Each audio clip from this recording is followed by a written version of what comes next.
Okay, we got the names of the contractors. Oh, that's sweet. They're going to be pros. We know that.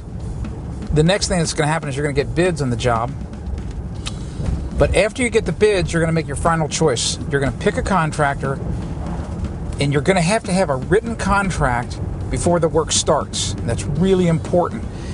And you know what? A contract's a legal document. I'm not an attorney. I'm not allowed to give legal advice. That's pretty standard in every state. And I can tell you this very quickly. If you're doing a bigger job, maybe it's a house, maybe it's a room addition, and there's a lot of money involved, it's really a good idea to get a contract attorney involved. Those guys, I don't care what their fee is, maybe it's $1,000 to just review a contract. It's the best insurance policy you could ever have. So don't hesitate to do that. What I've found in all the years that I built is that there are 8 really important things that you should really have on a contract. Let's go over them right now. Number 1, all of the things that have been promised in the bidding phase, maybe you've had a salesman involved, everything that was promised by either the contractor, the salesman, even you, whatever you've promised to do, that's going to be in the contract. That's non-negotiable. You want that stuff in the contract. Okay. Number 2, the plan should really have as many drawings, sketches, specifications, even photographs as part of the contract. You may think that's crazy, but it's not. You know the old adage, a picture's worth 1,000 words. Why try to describe something in the contract with words that can get confusing when you can actually show a drawing of exactly the type of crown molding you want? Maybe it's a window seat. It could be everything. Maybe you're looking for a stamped concrete patio and you saw a photo of one and that's what you want and you've tried to describe it. Well, take the photo that you saw out of the magazine and tell the contractor, this is what I want, and it's part of the contract. Number 3, the payment schedule. It's got to be really spelled out. This protects you and it helps the contractor. You basically are going to make sure that the contractor only gets paid for work that's in place, both the labor and material, that is completely satisfactory. So you set up these timetables of when you're going to get that money to him and make sure you honor that. In other words, if you tell the contractor that he's going to get paid at this point in time, then you pay him. That's only fair. Number 4, the warranty. What kind of warranty are you going to get? Who backs up the warranty? Is it a warranty on just products? Is it a warranty on products and labor? How long is the warranty?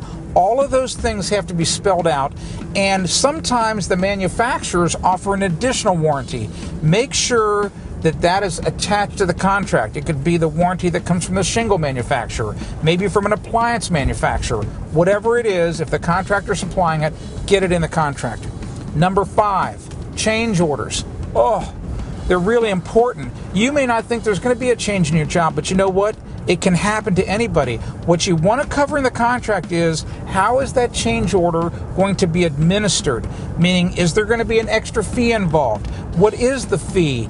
If there are extra contractors who are brought in, what are they paid per hour so that you're not ripped off? In other words, if a helper just has to do something extra for 3 hours and the contractor's paying him $20 an hour, then you know that the change order is not going to be $1,000. So you just want to make sure all of that is spelled out up front in the contract. Number 6, allowances. What's an allowance? Sometimes before the job starts, you might not know what something costs. Well, that's a mistake. If a contractor gives you a contract that has allowances in it, I would just reject it and say, you know what? Let's make the decision now what it's actually going to cost before we get started. So try to avoid allowances. They are financial time bombs. Don't even go there.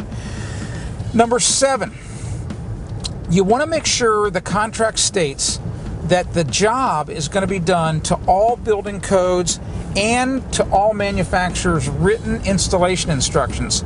I know that sounds crazy. It doesn't take a lot of language to put that in there. It's very important.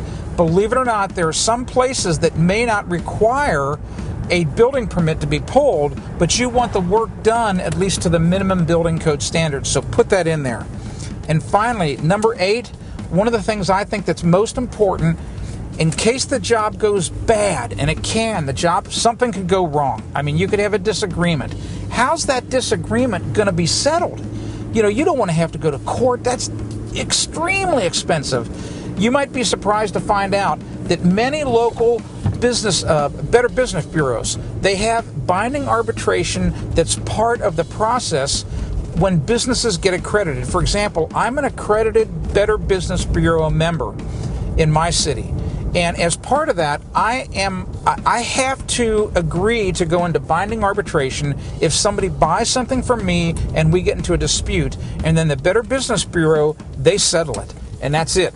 That's a good thing. So make sure you put in your contract how these disputes are going to get settled. And I would really look to the Better Business Bureau for help on this. Contact your local Better Business Bureau. Make sure that the contractor that you're picking is a member, if at all possible, and see if he isn't bound by this binding arbitration.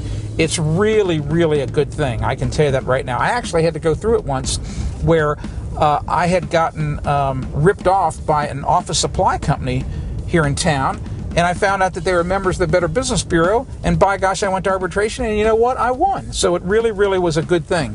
So make sure you have that in your contract. So it's really simple.